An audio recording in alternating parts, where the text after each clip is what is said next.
I got 10,000 steps for the day.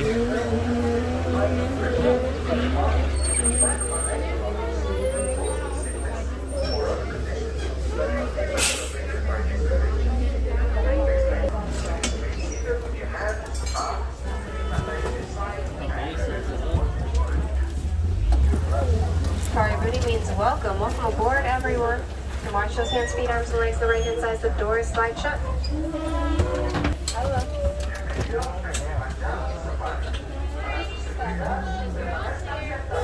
Asante Sun Award. Alright, friends, as we say here at Harambe Twende, let's go. Getting a clearance from the warden.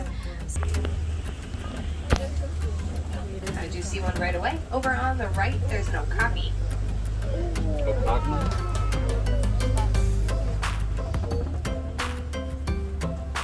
The copy has some pretty distinctive black and white stripes on the copy, mythical creatures, kind of like unicorns. Up until 1901, at least by Westerners. Locals knew they were real way before that.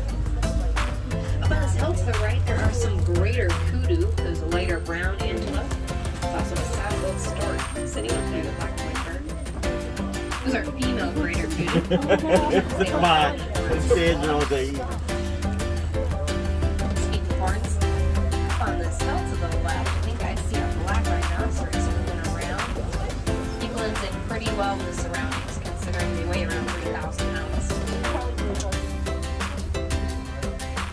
Another bot. Unfortunately, there are less than 5,000 of these black rhinos left in the entire world. They're targeted for their horns, which some people believe have medicinal value. Their horns are just made of the same material as rust-colored animals with horns. Now we have to do everything. Dude, that one's rolling. Nesting on the trees to the left are some pink-backed pelicans. They get their name from mating season when their backs start to look a light pink color. That's from all the blood rushing to the surface of their skin, kind of like they're blushing for each other.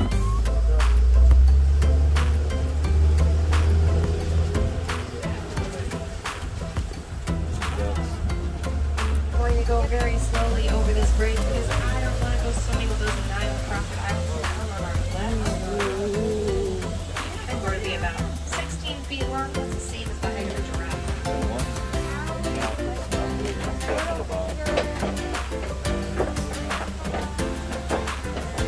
Though they can look intimidating, these are amazing parents. Those mothers and fathers are roll legs around gently in their mouth on the crack lip. And if the mother senses danger, she can flip her babies into a hilltop. As we enter the spin, if you take a look on your right, you can see a funny looking tree. Kind of looks like it's upside down. It's a Baobab tree. They store a lot of water in those very large trunks. They're kind of like giant sponges.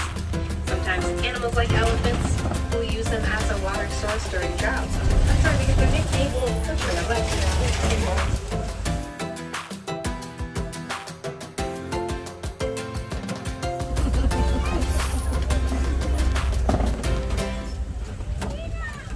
Couple studs out looking around. Walking along on our right, these animals with the very impressive horns are Collie cattle. They're also called the Tusi cattle for the people that first domesticated them. And to different cultures, like the people of the side, they're not a food source. They're a sign of wealth and can even be used as currency. The larger the cattle's horns are, the more valuable they are. Back closer to us are some white-bearded wildebeest. There's some more hanging out in the middle of that clearing. Wildebeest will sleep in rows. That way if they sense danger coming, they can all get up and run out of open snow to avert each other.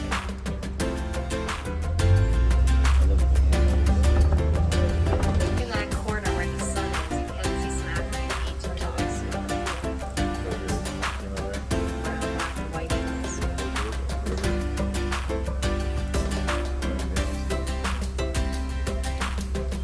These are pretty cute animals. They look very similar to our pets at home, but they are wild.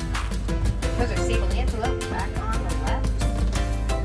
They have very sharp curved horns as we run over their head. Those defending against predators jumping on them pretty hard.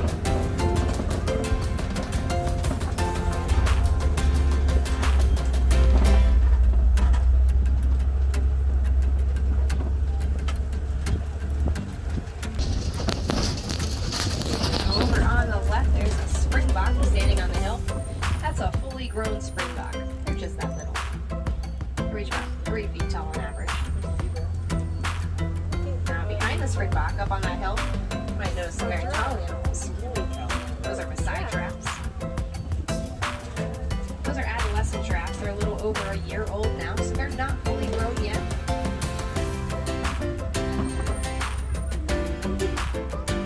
On the reserve, so they're still a little shy, getting to know everyone.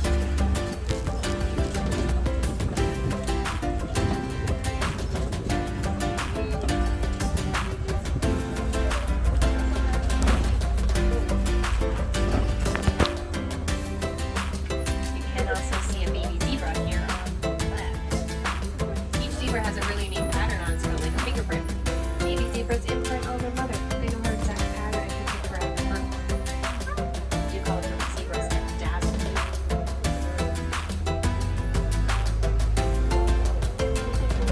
About 6 feet tall.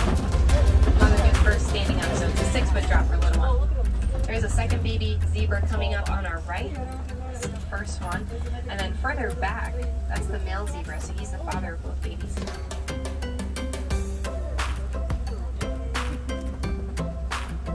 On the left as well. Eating right now and all day. Drops in about 18 hours out of the day. Doesn't leave room for much else. You hear that, Mark? Those 18 hours a day. out in the wild. That's a really close zebra right there. Eat some grub. What's up, dude?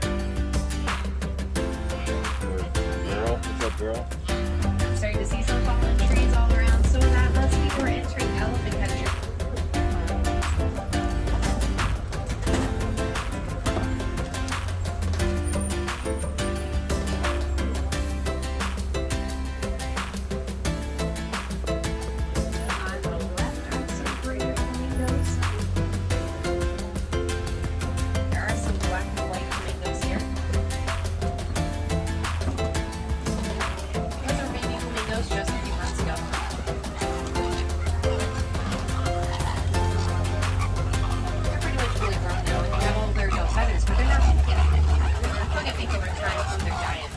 Trip in the water, which dies all their feathers eventually. That can take up to a year.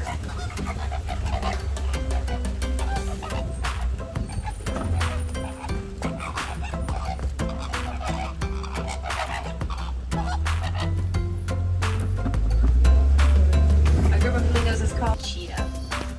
Very tough.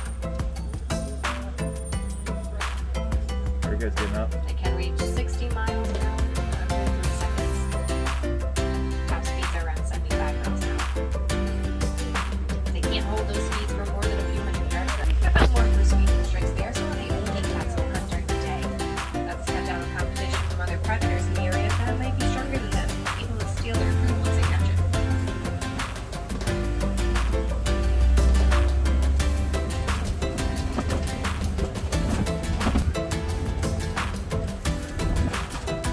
Over on the right, you can see those ostriches and the white rhinos again.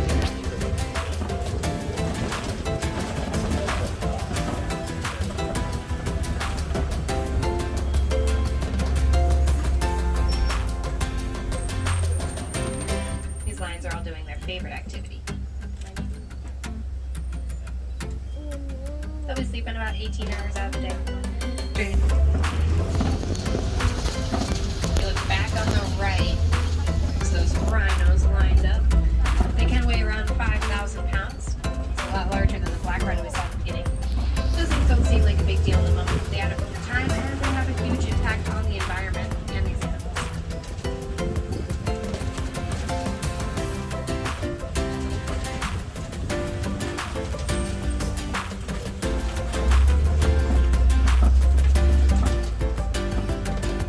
You can see some more animals if you want to. Maybe sometime you might stop the animals or the reserve itself that maybe anything so already. Please feel free to come up to our one and ask me.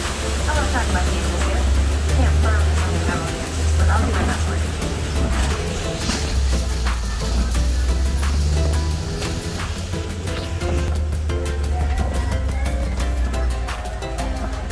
We're going to hang out for just a second, see which dock is going to open up first for us.